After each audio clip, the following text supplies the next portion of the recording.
Sous la présidence et la bénédiction de El Hadj Youssou, imam d'Afrique de Ngor, représenté ici par Imam Pape Diop,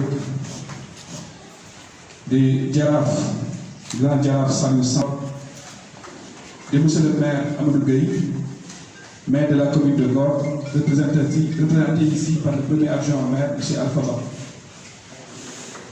Et en parfaite collaboration avec les notables, les Ndeye Diabou, les frères, les publics des quartiers et l'ensemble des mouvements associatifs de jeunes et de femmes.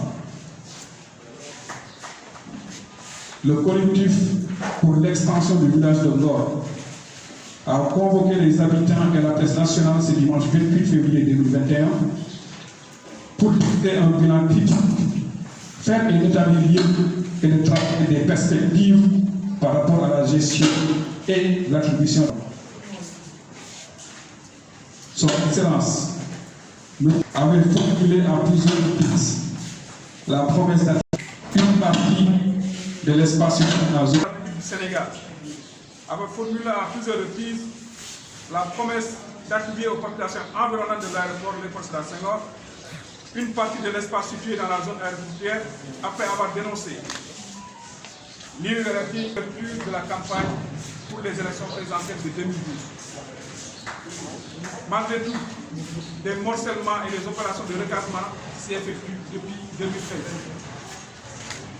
Alors, la question qu'on se pose, c'est pourquoi pas les populations environnantes?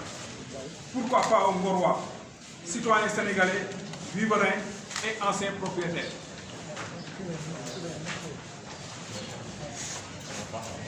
D'autant plus que la loi constitutionnelle numéro 2016-10 du 5 avril 2016 portant révision de la Constitution consacre la reconnaissance de nouveaux droits aux citoyens.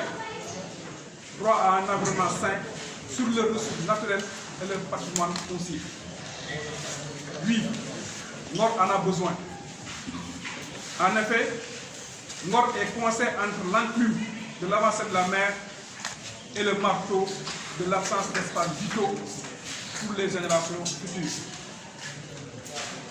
Aussi, le village traditionnel souffre et suffoque car surpeuplé. Bien que le village traditionnel polarise une population de 10 000 habitants au kilomètre carré. 10 000 habitants. Avec une population estimée à près de 25 000 habitants, une superficie de moins de 4,5 km². Ceci pour une densité de plus de 5 000 habitants au kilomètre carré. Là, je parle de la commune tout entière. Soit 60 fois supérieure à la moyenne nationale. Ngor est une bombe à retardement. Cette surpopulation est la cause de tous nos maux liés à l'environnement, aux problèmes sanitaires, à la promiscuité, à la dégradation des mœurs, à l'insécurité, à la délinquance, à la déperdition scolaire due à l'éloignement des centres d'enseignement secondaire et technique, à la précarité due à la disparition des activités économiques traditionnelles, l'absence de l'intervention de l'État dans tous les domaines en direction des jeunes, des femmes et des personnes à mobilité réduite. Avec une forte densité de la population dans le village traditionnel qui avoisine de 10 000 habitants au kilomètre carré, parmi les plus élevés au Sénégal, la restructuration aujourd'hui s'impose. Il n'y a plus de zone de recasement disponible à cause de la boulimie foncière qui a affecté la zone. Il s'en est suivi une spoliation totale du patrimoine foncier traditionnel. Il est important de noter que l'espace libéré par la délocalisation de l'aéroport reste et demeure la seule possibilité d'acquisition de zones d'extension et de réalisation de projets socio-économiques et culturels pour le village traditionnel. Ainsi, nous sollicitons de l'État du Sénégal l'affectation de 50 hectares au village traditionnel de Ngor en vue de l'aménagement d'une nouvelle zone de recasement et d'extension sur le site de l'aéroport, le développement de projets structurants au profit des populations, la restructuration du village traditionnel et l'amélioration du cadre de vie.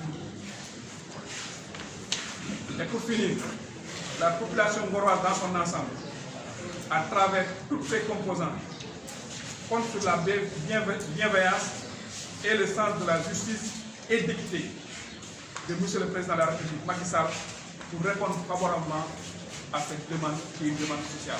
Je vous remercie.